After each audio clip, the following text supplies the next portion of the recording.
Hello everyone, আপনারা কেমন আছেন? আশা করি ভালো আছেন। তো সবাইকে আমার পক্ষ থেকে আসসালামু আলাইকুম রহমতুল্লাহি বারাকাতুহু। তো আমি মুজাহিদ আপনাদের সামনে আবার একটি ভিডিও নিয়ে চলে আসলাম। তো আজকের ভিডিওটা কি টপিক নিয়ে হতে যাচ্ছে সেটা হয়তো আপনারা জানেন না। তো সেটা আপনারা তখনই জানবেন যখন আপনারা এই ভিডিওটা কন্টিনিউ করবেন। সো প্লিজ আপনারা ভিডিওটা কন্টিনিউ করুন। আজকের ভিডিওর টপিক হচ্ছে, আপনারা সবাই জানেন গতকাল এসএসসি পরীক্ষার রেজাল্ট দিয়েছে। তো এই বিষয়ে আমি আপনাদেরকে আজকে কিছু কথা বলবো। তো আমরা ছাত্রছাত্রীরা মনে অনেক আশা আকাঙ্ক্ষা নিয়ে এসএসসি পরীক্ষা দিয়েছি যে আমরা ভালো একটা রেজাল্ট করব, তারপর রেজাল্ট অনুযায়ী আমরা ভালো জব করব এবং সরকারি কোনো চাকরি হলে সরকারি চাকরি করব। তো গতকাল রেজাল্ট দিয়েছে, তো ভাগ্যের বিষয়ে আমরা অনেকেই পাস করতে পেরেছি, আবার অনেকেই পারি নাই। তো অনেকে বাবা মার মুখে হাসি ফোটাতে পেরেছি, আবার অনেকে হাসি ফোটাতে পারি নাই। তো এটা আফসোসের কিছু নেই, হতাশা হওয়ার কিছুই নাই।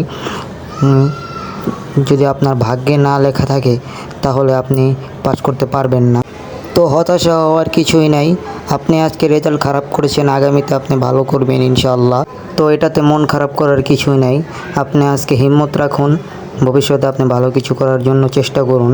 তো আমি শুনেছি অনেক জেলায় দেখতে পাচ্ছি আমরা যে অনেক এসএসসি ছাত্রছাত্রীরা রেজাল্ট খারাপ হওয়ার কারণে তারা আত্মহত্যার মতো জঘন্য কাজ বেছে নিচ্ছে। তো এটা জীবনেও করবেন না। মনে রাখবেন, রেজাল্ট এটা শুধু একটা কাগজের টুকরা, এটা কিছুই না। আর আপনার জীবন, আপনি হচ্ছে আপনার বাবা মার কলিজার টুকরা। তো আপনার জীবনের কাছে এই কাগজের টুকরার কোনো দাম নেই। তো আপনি এরকম কোনো পদক্ষেপ নেবেন না যে আজকের এই ছোট্ট পদক্ষেপের জন্য আপনার পরিবার সারা জীবন কান্না করে এবং সারা জীবন হতাশা হয়ে থাকে। তো এসএসসির রেজাল্ট এটা কিছুই না। তো সামনে ভবিষ্যতে কিছু ভালো কিছু করার জন্য চেষ্টা করুন। তো অনেক ছাত্রছাত্রীরা আছে দেখবেন, তারা গোল্ডেন এ প্লাস পেয়ে তাদের সার্টিফিকেট অনেক ভালো, গোল্ডেন এ প্লাস, তারা এই ভালো সার্টিফিকেট নিয়ে ঘুরতেছে কিন্তু চাকরি পাচ্ছে না। আবার অনেকে দেখবেন সার্টিফিকেটে ফেল, তারপরে তারা ব্যবসা করে বাণিজ্য করে ভালো চলতেছে।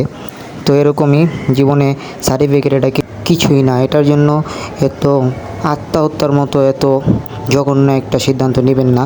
আপনার এই আজকে ছোট্ট সিদ্ধান্তর কারণে আপনার পরিবার সারা জীবন পস্তাবে। তো আমরা কথাগুলো মানার চেষ্টা করব। সবাই ভালো থাকবেন, সুস্থ থাকবেন এবং আমার জন্য দোয়া করবেন। আসসালামু আলাইকুম রহমতুল্লাহি ওয়া বারাকাতুহু।